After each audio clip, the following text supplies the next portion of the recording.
Wendy Bell and Nancy Della. and we're here from the Wendy and Nancy team at Keller Williams Integrity Realty, and we're here today with Janet to chat about Cat's Pajamas here in Fairhaven. Welcome, Janet. Welcome. Well, no, welcome. You're at my place, so welcome. Thank you for meeting with us. Yeah. So tell us a little bit about your business. How long have you been here? Well, I have been a pet professional for most of my life. Started as a hobbyist showing dogs, actually, and became a master pet stylist. But the whole cat project came about after I went to Kuwait, where it's almost predominantly all cat grooming. And while I was in Kuwait and teaching, I realized an opportunity. There was a niche market here in North America that had never been tapped before. So this started in 2013. So before I even came back from Kuwait, I already had a website and clients booked in. Oh, cool. But it started as a pilot program, open only 1 or 2 days a week, in a friend of mine, a former student of mine's grooming salon on our off hours. Well, the pilot program worked really, really well. Now the problem was finding a location. And that's part of the reason I chose Fairhaven, because it was an up-and-coming neighborhood.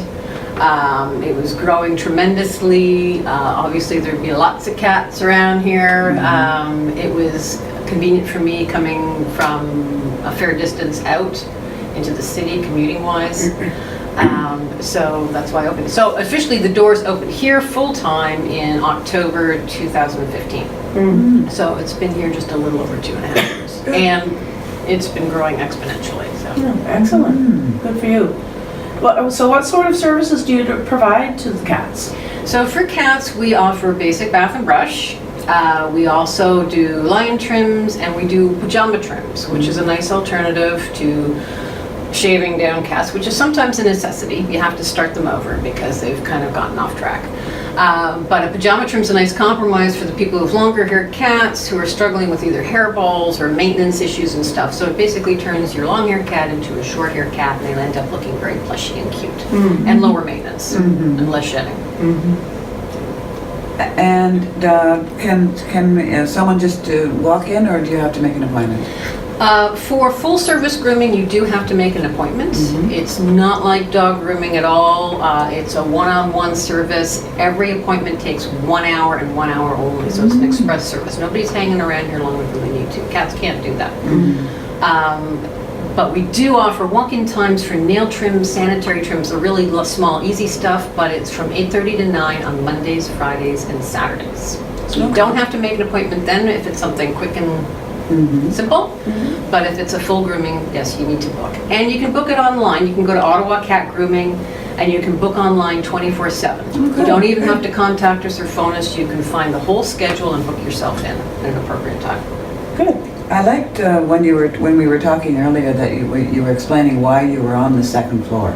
I thought that was interesting. Yes, and the only unfortunate thing is that this particular building, out of this complex of 3, did not get the elevator. It ended up over in the medical building. But being on the second floor was essential in my mind because it makes the area escape-proof. Because if a cat happens to get spooked, you know that cats can bolt, and you cannot usually catch them for a while until they've had a chance to calm down. If there's only one door between you and outside, you are going to lose cats. So on the second level, what's nice is there are literally 5 doors between this workspace and outside. So the chances of escape are pretty much nil.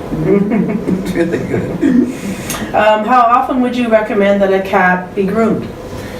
Every cat has different needs, depending on the quality of the hair, the age of the cat, its own personal habits. Some are cleaner and dirtier than others, or they've got feline acne, which makes them extra greasy. Some have dilute or shaded hair, which is like damaged hair, which makes it a really hard thing to maintain. So, but by and large, my general rule of thumb is the same principle I use for all animals that share your living space. I don't care if it's a gerbil, bunny, dog, cat. Anything that shares your living space from a hygienic point of view should be bathed at least once every 3 months, once a season. That controls the shedding cycle, makes it nicer to live with, keeps the nails in good shape, and so forth. So that's like That's your minimum. Some cats will need more, like especially if they're elderly or if they've got something like a shaded silver coat or something like that. They might have to come as often as 4 to 6 weeks. So you have to find the right rhythm for each client. So it's kind of in the beginning a process to find out what's the owner's main concerns, what's the situation with the animal, and then you kind of tweak it and you find the magic number for a maintenance schedule, because it's all about prevention with cats. Okay. If they stay clean, they don't mat. Okay. And if they stay clean, they're also much happier. They're very narcissistic creatures. They're very vain. They feel very good after a bath. Oh, good. Very happy.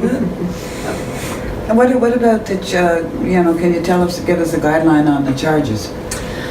Well, a short hair bath and brush, so that would include bath, nails, ears, eyes, 10 minutes comb out and so forth. That would start at $49.99, and a long hair would be $69.99. Okay. When you get into hair trimming, of course, there's a little bit more expense involved. So a lion trim would be $74.99, and a pajama would be $79.99. And then, of course, those are base maintenance prices, because every situation is different, and certainly, very often, the first visit, it's a situation that you have to repair, so there might be additional charges. They're not in maintenance condition at that point. Right. Do you offer boarding services? No, we do not. No. But we do know several people in the area that we can recommend. Oh, okay, good. Anything else that you'd like to share with the public that we haven't asked you? I think part of the reason that I'm here is, as I said, I'm trying to improve the quality of cats' lives one groom at a time. Because there's so much misinformation out there and a lot of myths, like cats don't like water, oh, they're clean, and so forth, and this is all false. Cats are actually, in some regards, dirtier than dogs. And part of the reason why cats are so allergenic is because you've got a combination of not only dander, but the combination of spit. And all this stuff builds up in the hair and coat, which makes it very uncomfortable for owners to live with after a while. So, as I said, having lived for a while in the Middle East, it was a real eye-opening experience, because it shifted my perspective to realize that it has skin and hair. It still needs to be properly washed and blow dried and combed as a maintenance thing. I mean, wipes aren't going to do it for us if we want to go out for the evening, right? No. Dry shampoo's not going to work for us. It's no different. So there's a lot of... Makes sense. And if a dog was licking itself all over, would we think the dog was clean? No, we'd think it was really gross. So there's all these kind of strange little blinders we have on with cats that I'm here to bust those myths, basically. Cool. And how young, what would be the youngest cat that, from kitten to full grown? Like when would you start? I would start when they basically have their first couple of vaccines. They don't necessarily have to have the rabies yet, but kittens, I mean, it's just like puppies. You start them young, and they just learn up. It's part of their life and part of, so it's nothing new or exciting. But at the same time, I do a lot of cats who are well into their senior years with no issue. And they actually really love bathing, and bathing is the easiest part of cat grooming. Yeah. It's the trimming that's most challenging for cats. Yeah.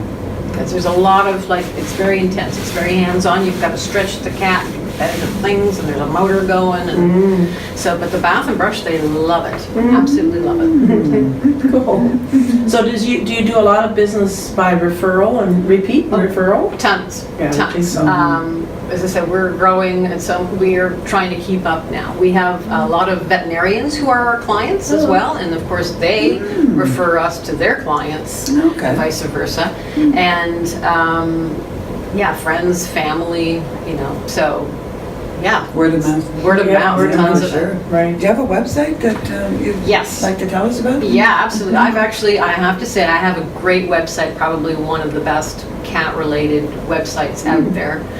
We are one of the top 50 cat bloggers, and we put a lot of information out there that pertains to people at home. So even though I also do private instruction for other professionals, because I'm a remote certifier for Canada, we also do private instructions for individuals who want to learn more about grooming their cats at home. And as I said, the blog is a wealth of information about all different topics relating to cat ownership at home. And is your blog attached to your website? It is. And the website, as I said, you'll find on their pricing and samples of different grooms and customer reviews and, like anything you could possibly want on there. lots to see. So So what is it? It is, you can go to either ottawacatgrooming.com, and as I mentioned, you can also book online from there, Right. or you can go to catspajamasgrooming.ca. Okay, and it's cat apostrophe S. No, just cats, because you can't do apostrophes. Okay. Pajamas, we went with American spelling Pajamas, not Pyj. Okay, it's just so everybody knows. Okay. Okay. Good, good. Well, thanks for being in our interview with us today and for pleasure. sharing your business with the community. My pleasure. Wonderful. Yeah. Thanks for coming. Yeah. And thank you for watching, everyone.